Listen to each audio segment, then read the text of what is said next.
नमस्ते, मैं हेमंत दास आप लोग का सामने हम लोग फिर से एक नया टॉपिक के साथ। आज का जो टॉपिक है ISO 15189 2022 का बेस्ड है। इसमें हम लोग बात करेंगे environmental control and monitoring in medical laboratory. जो हम लोग किस तरीके से एनवायरमेंटल कंट्रोल क्या क्यों जरूरी है, किस तरीके से किया जाता है, उसके ऊपर में हम लोग बात करेंगे। आइए हम लोग इंट्रोडक्शन का थोड़ा देख लेते हैं। Introduction The ISO 15189-22 emphasize quality and competence in medical laboratories। तो क्या एम्फेसाइज करते हैं? Quality and competence in medical laboratory. जो ISO 15189 क्या कॉम्पिटेंस करता है? जो एम्फेसाइज क्वालिटी एंड कॉम्पिटेंस। तो एनवायरमेंट डायरेक्टली किस में इफेक्ट करता है? रिजल्ट का एक्यूरेसी में इफेक्ट करता है, सेफ्टी पर्सनल का सेफ्टी में, सैंपल इंटीग्रिटी में, and effective control and monitoring is mandatory.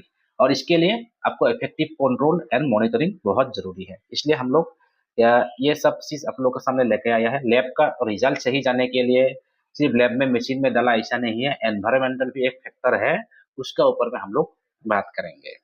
तो क्या होगा, जो factors affecting in laboratory equipment, क्या क्या environment factors affecting laboratory environment, क्या क्या फैक्टर्स लेबोरेटरी एनवायरनमेंट में इफेक्ट करता है? जैसे temperature and humidity, air quality and ventilation, lightning, noise and vibration, cleanliness and contamination control, और सेफ्टी कंट्रोल। सेफ्टी कंट्रोल कैसे? Fire, chemical, biosafety. इस तरह से आपका लेबोरेटरी ये सब इफेक्ट होता है आपका लैब में इफेक्ट होने का चांस इसमें इस सब से है।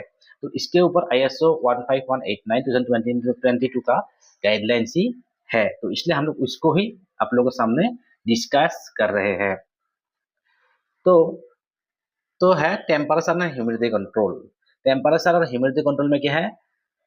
Maintain within manufacturer and recommended limits of for reagents and equipment। जो मैन्युफैक्चरर और रिएजेंट्स रखने के लिए और इक्विपमेंट को रखने के लिए जो स्टैंडर्ड टेम्परेचर चाहिए, तो वो टेम्परेचर आपको लैब में मेंटेन करना होगा।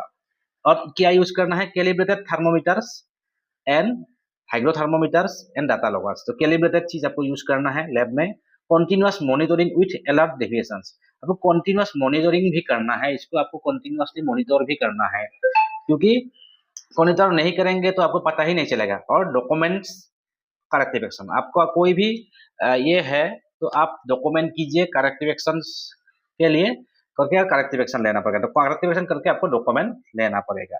उसके साथ साथ एयर क्वालिटी एंड वेंटिलेशन, जो अगर आपके पास बायोसेफ्टी है तो use HEPA filters, HVAC systems in critical areas. उसके बाद maintain positive pressure in clean zones. इसके साथ साथ regular monitoring of microbial contamination, plate swabs, active air sampling, ये सब आपको रेगुलर मॉनिटर करना पड़ेगा। तो ये सब है एयर क्वालिटी, लाइटनिंग एंड उसके बाद क्या है, जो हम लोग पहले स्क्रीन में दूसरे 2 नंबर स्क्रीन में ही बात किया था, लाइटिंग एंड नॉइस कंट्रोल। जो ensure adequate illumination of microscope and visual work, avoid glare and shadows, control background and noise vibration from instruments. So noise और वाइब्रेशन ये सबसे आपको बचा कर रखना होगा। नॉइस कंट्रोल एंड लाइटनिंग भी बहुत जरूरी है। उसके साथ साथ और क्या जरूरी है, हर एक चीज को हम लोग अगर देखें तो हम लोग को पता चलेगा सब की लैब का सब है, हर एक काम आपका क्वालिटी रिलेटेड है। तो हम लोग को क्या है अभी, cleanliness and contamination control. Lab में काम करते वक्त या लैब में क्लीनलीनेस होना बहुत जरूरी है, क्योंकि उससे ही आपका रिपोर्ट गलत आ सकता है कंटामिनेशन हो गए। तो cleaning schedules for work benches, equipments and floor, आपको क्लीनिंग शेड्यूल रहना पड़ेगा।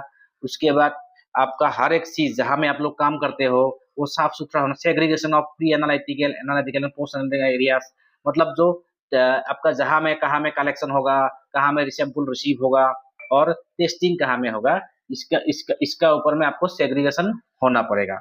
एकदम सही तरीके से सेग्रीगेशन होना पड़ेगा। और ये इससे prevent cross contamination with workflow design and PPE. तो क्रॉस कॉन्टामिनेशन प्रिवेंट करने के लिए आपको वर्कफ्लो डिजाइन करना पड़ेगा, पीपीई पहनना पड़ेगा। उसके बाद क्या है, रूटीन माइक्रोबायल मॉनिटरिंग इन क्रिटिकल एरियाज।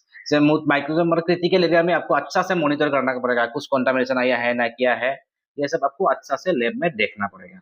ये भी उसके साथ साथ मॉनिटरिंग एंड डॉक्यूमेंटेशन, आप लोग तो सब कुछ देख रहे हो, लेकिन उसका आपका मॉनिटरिंग एंड डॉक्यूमेंटेशन भी होना चाहिए। Use environment monitoring plan with defined frequency. तो आप तो देख रहे हो, लेकिन उसका साथ साथ आपको डॉक्यूमेंटेशन है, इसलिए मॉनिटरिंग एंड डॉक्यूमेंटेशन भी आपका ISO 15189 2012 का हिसाब से बहुत ही जरूरी है। एनवायरमेंटल कंट्रोल के लिए आपको रिकॉर्ड करना पड़ेगा, रिव्यू करना पड़ेगा, टेम्परेचर ह्यूमिडिटी लॉग्स आपको डेली फिलअप करना पड़ेगा, एयर क्वालिटी हो सके तो चेक आपका मॉनिटर कर सकते हैं तो चेक करना पड़ेगा, क्लीनिंग रिकॉर्ड्स देखना पड़ेगा। और कुछ प्रॉब्लम होने से अगर आपका ये सबसे टेम्परेचर बाहर जा रहा है, ह्यूमिडिटी हाई हो रहा है, तो आपको क्या करना पड़ेगा, करेक्टिव एक्शंस लेना पड़ेगा। करेक्टिव एक्शंस लेके उसको ठीक करना पड़ेगा। करेक्टिव एक्शंस में आपका ये सब ठीक हो जाएगा। उसके साथ साथ आपको रिस्क मैनेजमेंट, ISO 15189 में बहुत ही एक इम्पोर्टेंट क्लॉज है रिस्क मैनेजमेंट। तो रिस्क मैनेजमेंट आपको करना है।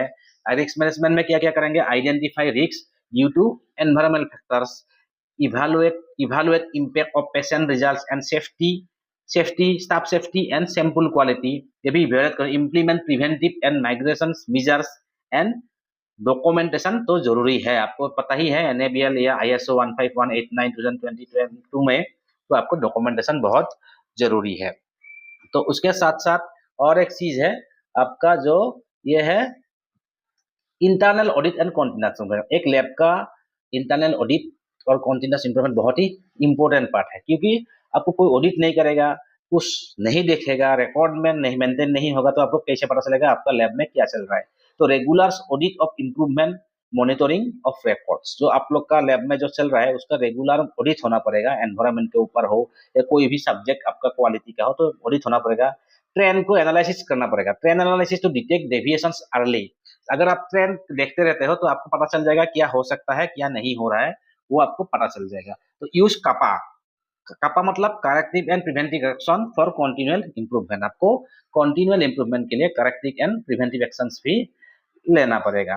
तो अगर हम लोग ISO 15189-22 का बारे में बात कर रहा है, ISO 15189 2022 के बारे में बात करते हैं, हम लोग अगर कौन सा क्लॉज के अंदर में ये सब आता है, तो हम लोग ऐसे ही सिंपली एक में रखा है। क्लॉज नंबर 7.3.2 में एनवायरमेंटल कंट्रोल आता है।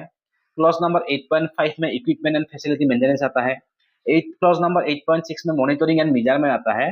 और क्लॉज नंबर 8.7 में कंट्रोल ऑफ नॉन कॉन्फॉर्मिटीज में आता है। जो अगर आप ये सब हम लोग जो कर रहा है इम्प्रूवमेंट के लिए लैब का, तो इसमें ये सब बहुत ही जरूरी चीज है। कौन सा क्लॉज में एनवायरमेंटल कंट्रोल या मॉनिटरिंग एंड ये सब आता है, हम लोग को जानना बहुत जरूरी है। उसके साथ साथ हम अगर आज का जो टॉपिक हम लोग लिया है उसके थोड़ा समरी करते हैं, तो environment control is essential for quality, safety and compliance. तो क्वालिटी, सेफ्टी और कंप्लायंस के लिए बहुत जरूरी है। ISO 15189-22 requires systematic monitoring, risk management and documentation। सबको पता है NABL में डॉक्यूमेंटेशन चाहिए, तो इसको ही डॉक्यूमेंटेशन बहुत जरूरी है। और आजकल जो नया 22 में रिस्क मैनेजमेंट के ऊपर बहुत भारी इंपॉर्टेंस दिया गया है। उसके साथ साथ regular review and continuous improvement ensures compliance and reliable results. Regular review से आपका कंटिन्यूअस इंप्रूवमेंट के साथ साथ आपको रिलायबल रिजल्ट्स देने में सहायक होगा। इसका ऊपर रेफरेंस हमने कहाँ से लिया है, तो रेफरेंस हमने लिया है ISO 15122 medical laboratories requirements for quality and competence. ये हम लोग का है। WHO लेबोरेटरी बायोसेफ्टी मैनुअल ये है। और यहाँ से हम लोग और CLSI गाइडलाइन से हम लोग ने रेफरेंस लिया है।